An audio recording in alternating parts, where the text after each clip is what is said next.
আল্লাহ লানত। রাসূল বলেন এরকম উম্মত হইলে তো লানত পাওয়ার উপযুক্তই। নবীজি আমিন লাগাইয়া দিছে, আল্লাহর পক্ষ থেকে লানত, নবীজি আমিন লাগাইছে। এই ব্যক্তিগুলি কারা? যারা এত সুযোগ সুবিধার রমজান পায়া রমজানে ইবাদত করলো না, রমজানে রোজা রাখলো না। একটু হিসাব করে দেখেন এই বেজালও কে কে পড়ছেন। ইয়া রাসূলুল্লাহ, 2 নাম্বার ব্যক্তি হলো মা বাবা দুনিয়ায় জীবিত আছে, অথবা বাবা আছে মা নাই, মা আছে বাবা নাই, 2 জনের 1 জন আছে অথবা 2 জন আছে। মা বাবার খেদমত করে যারা জান্নাত কিনতে পারে নাই তাদের উপর আল্লাহর লানত। আপনি নামাজি, ওয়াজ শোনেন, ওয়াজ করান, কিন্তু নবীকেও ভালোবাসেন, মা বাবারে বাদ দেন না, মা বাবারে কষ্ট দেন, তাহলে আপনার উপরে আল্লাহ লানত। নবীজি আমিন লাগাই দিছে। মা বাবারে কষ্ট দেওয়ার ব্যক্তিত্ব আমাদের সোনার বাংলায় আছে কিনা? আছে, থাকলে বালা বুঝালো। বাবা আজকের মাহফিল থেকে পরিষ্কার হন, যদি মা বাবা দুনিয়ায় থাকে রমজানে এই বিপদ থেকে বাঁচার জন্য, আল্লাহর লানত, নবীর আমিন থেকে বাঁচার জন্য মা বাবার খেদমতে চলে যান, মা বাবার কাছ থেকে জীবনের গুনাহ ক্ষমা নেন। কারণ মা বাবার মতো দরদি এই পৃথিবীর জমিনে আর পাওয়া যাবে কিনা বলুন? এটা বাস্তব ঘটনা। এই রমজান মাস আসলে কিছু মানুষ আছে রোজা রাখে না, এই সিগারেট খায়, জিগাইলে কই হুজুর আল্লাহরেই ভয় করি না, আর আপনারা মৌলবীরারে ভয় কইরা লাভ আছে? হ্যাঁ বলে আল্লাহরে ভয় করে না। কেমন শ্যাড হইছে। হ্যাঁ, এরকম এক ব্যক্তি আমাদের এলাকায় ছিল, এরকম মোটা, হ্যাঁ ভাতাইরা মোটা, কি বেড়া।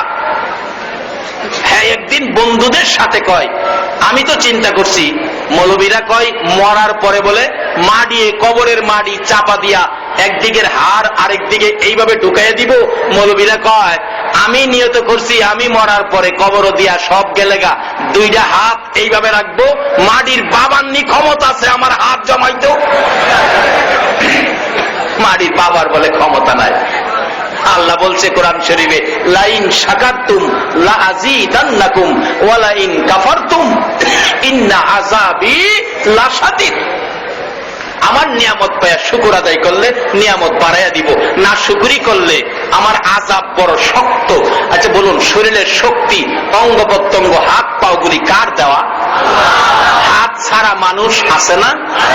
আল্লাহ পাক এখানে সাবধান করে যায়, তোরে হাত দিছি, দেখ হাত ছাড়া আরেকটা ব্যক্তি আছে, ইচ্ছে করলে তোকেও আমি হাত ছাড়া করতে পারতাম, কিন্তু এই হাতগুলি দিয়ে যা মনে চায় তা করো না, আমি একদিন হাতের হিসাব নেব। যাক, এইদিকে ওয়াজ গেলে যাই বুগা সারা রাত, এইদিকে আমি সংক্ষেপ করে দিতেছি। বেটা কয় হাত বলে এইভাবে ছড়ায় রাখবো, কবরও গিয়ে মাটির বাবারও ক্ষমতা নাই জমাইতো। আল্লাহ কয় অতিরিক্ত করছস, তরে আর ছাড়া যায় না। এই ঠাট্টা মস্কারি করে বাড়িতে গেছে, সন্ধ্যার দিকে জ্বর আই পড়ছে, প্রচন্ড জ্বর। রাত্র বসন্ত গোড়া বাইরেছে। বসন্ত গোড়া ছিলেন না? এখন তো নাই, আগে ছিল। বসন্ত গোড়া বেরিয়েছে। শেষ রাত্রে গোড়া বড় বড় হইয়া পাইকা, ব্যথা, এত ব্যথা। সকালবেলা মা বাবা অস্থির, সন্তানটার কি হলো হঠাৎ করে। গেছে কবিরাজের বাড়ি, কবিরাজের চিকিৎসকের বাড়ি। কবিরাজ আয়া ফু দেয়, গোড়া ভালোই তো, গোড়া আরো বাড়ে। আল্লাহ কয় কবিরাজ ফুয়া তুই দিয়ে কি করতারস? আমি বাড়াইলাম, তুই পারলে কমাইস, ব্যথা বাড়ে। ওই রুগী কয় কবিরাজ আমারে ফুয়াইস না, ফু দিলে আরো বাড়ে। কিছু জিনিস আছে, কিছু আগুন আছে ফু দিলে বাড়ে। যারা লাকড়ি দিয়া পাক করে, চুলার আগুন নিবা গেলে ফু দিলে কি হয়? আগুন।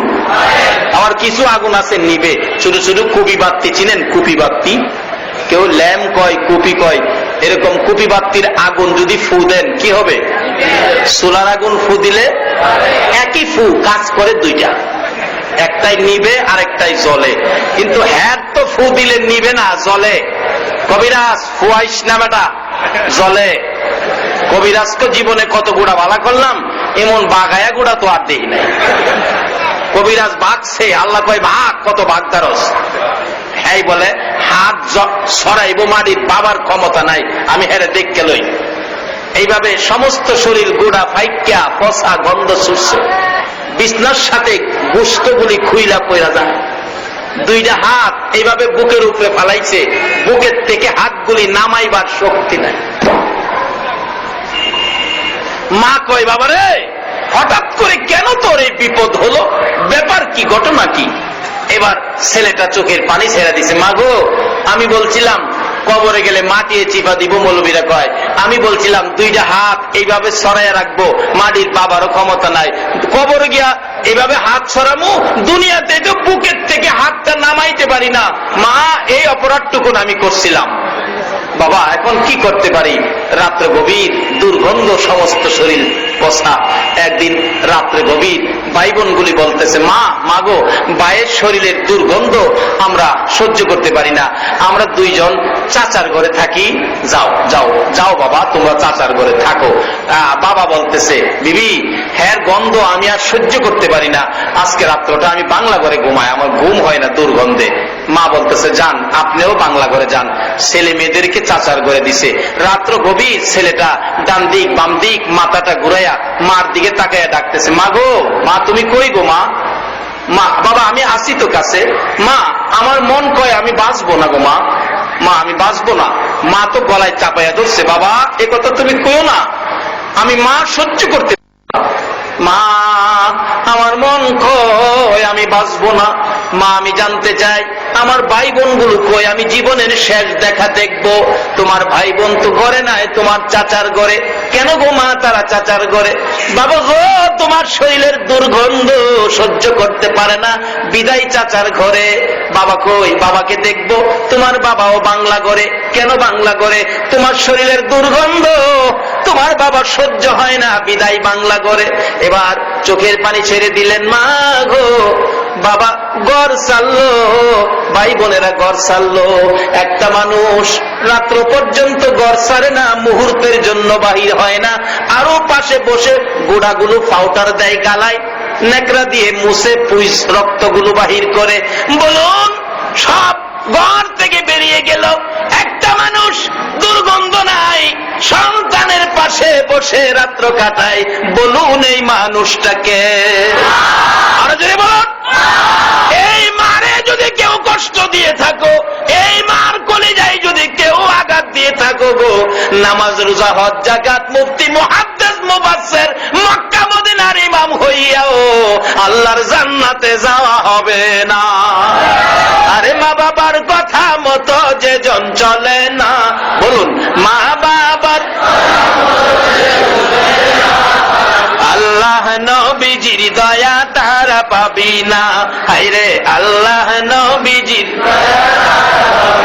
মা বাবাকে দুঃখ দিলে নামাজ রোজা যাইবি ফলে, মা বাবাকে দুঃখ দিলে নামাজ রোজা যাইবি ফলে, মার কলিজায় আঘাত দিলে খোদা সহে না, মার কলিজায় আঘাত দিলে খোদা সহে না।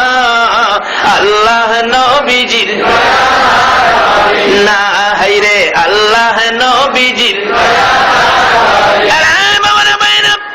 সন্তানগুলো চাচার ঘরে গেল, বাবা বাংলা ঘরে গেল, একটা মানুষ ঘর ছাড়লো না। বলুন এই মানুষটাকে? আরে জোরে বলুন কে?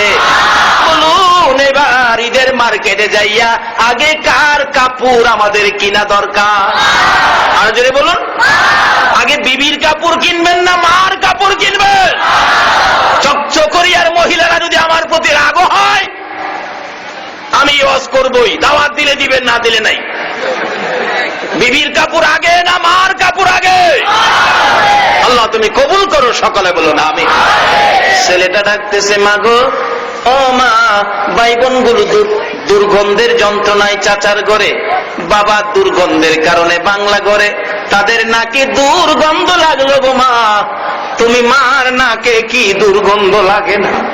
মা চোখের পানি ছেড়ে দেন। বাবা গো, 10 মাস 10 দিন পেটে লইয়া কষ্ট করেছি, প্রসব ব্যথায় 3 দিন সহ্য করেছি, বালতির পর বালতি রক্তক্ষরণ হয়ে ঘর লাল লাল করেছি।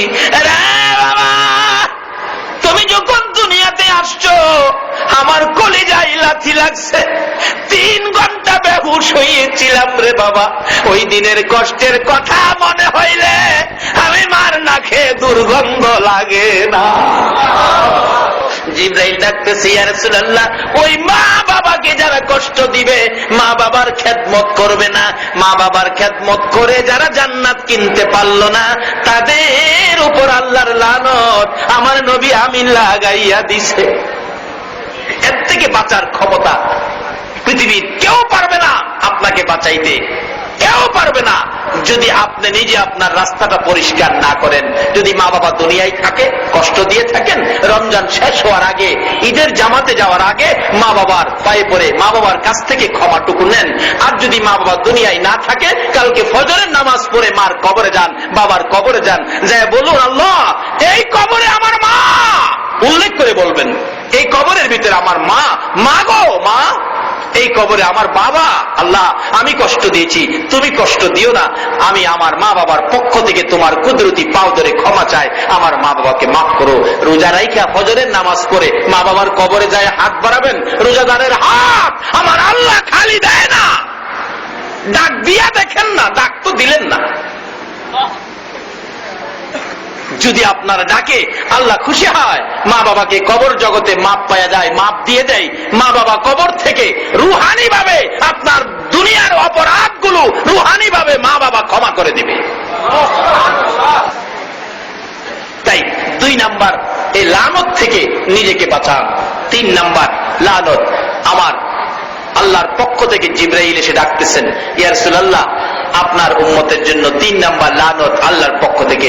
আপনি নবীকে সৃষ্টি না করলে জগৎ সৃষ্টি হতো না, আপনার উসিলাতে সব নবী গো, আপনার নাম শোনা মাত্র যারা আপনার প্রতি দুরূদ শরীফ পড়বে না, তাদের উপর আল্লাহর লানত রাসূল আমিন লাগাইয়া দিছে। এই 3 বিপদ থেকে কিভাবে বাঁচবেন, এই রাস্তাটা একটু খুঁজেন। শুধু নামাজ পড়ে যদি এই 3 বিপদে থাকেন, নামাজ দিয়েও আপনার কোনো লাভ হবে না। নামাজও পড়তে হবে, এই 3 কিসিমের লানত থেকে আপনাকে বাঁচাইতে হবে। যদি বাঁচাইতে পারেন, আপনার বাজেট কি? আমি শেষ দিকে আসছি, লম্বা হয়ে গেছে আলোচনা, কারণ আবার সেহরি খাইতে হবে। শেষ দিকে গেল বাইবেন না, অক্ষণ ছেড়ে দিছি, আরো 20 মিনিট 25 মিনিট সময় যাইব, তারপরে ছাড়বো। এবার আব্দুল্লাহ আনসারী, কথাটা খেয়াল আছে? আব্দুল্লাহ আনসারী নবীজিকে আগায়া নিয়ে যাচ্ছে, খুশি। নবী তো ঘোষণা দিছে, তোদের জান্নাতের চাবি রোজগার হয়ে গেছে। যাইতে যাইতে যাইতে যাইতে রাস্তার কিনারে, বড় রাস্তা, মেইন রাস্তায় উঠাইয়া দিবেন, তো এটা সুন্নত, আগায়া দেওয়াটা সুন্নত। আগাইয়া দিলেন, নবীজি রাস্তার কিনারে যাইয়া দেখে ছোট্ট ছোট্ট 2টা বাচ্চা খেজুর গাছের মধ্যে এইভাবে হাত বাইদা আটকায় রাখছে। রাসূল জিগায়, কি রে বাবারা, তোমরা খেজুর গাছের মধ্যে হাত বাঁধা কাঁদতেছো, কি তোমাদের দুঃখ? বাচ্চাগুলো চোখের পানি ছেড়ে ছেড়ে কান্দে। হুজুর, কত মানুষ যায় এই রাস্তা দিয়ে গো, আমাদের দুঃখের কথা কেউ জিগায় না। আমার নবীর আদর্শ, বাচ্চাদেরকে বড় মায়া করতেন। আমরা কি বাচ্চাদেরকে মায়া করব? নবী খুশি হবে। যদি হিন্দুদের বাচ্চাও হয়, আমরা এরপরও বাচ্চাদেরকে নবী আদর করতেন, বিদায় আমরা তাদেরকে কি করব? হোক না সেই হিন্দু, বানাইছে তো আল্লাহ, আমরা কি করব? বাচ্চা বলে তাকে। আচ্ছা, একটা বাচ্চা ছেলেকে যদি মসজিদের ইমাম সাহেব হুজুর হিন্দুর ছেলেকে আদর করে, ডাক দেয়, কাছে এনে মাথায় হাত বোলায়, মা দেখলে খুশি হবে না বেজার হবে? মা কি বলবে, হায় আমার হুজুর না, আমার বাচ্চারে, আমরা হিন্দু মানুষ, তারপরও কত আদর করে। একদিন দেখবেন তার স্বামীর সাথে পরামর্শ করবে,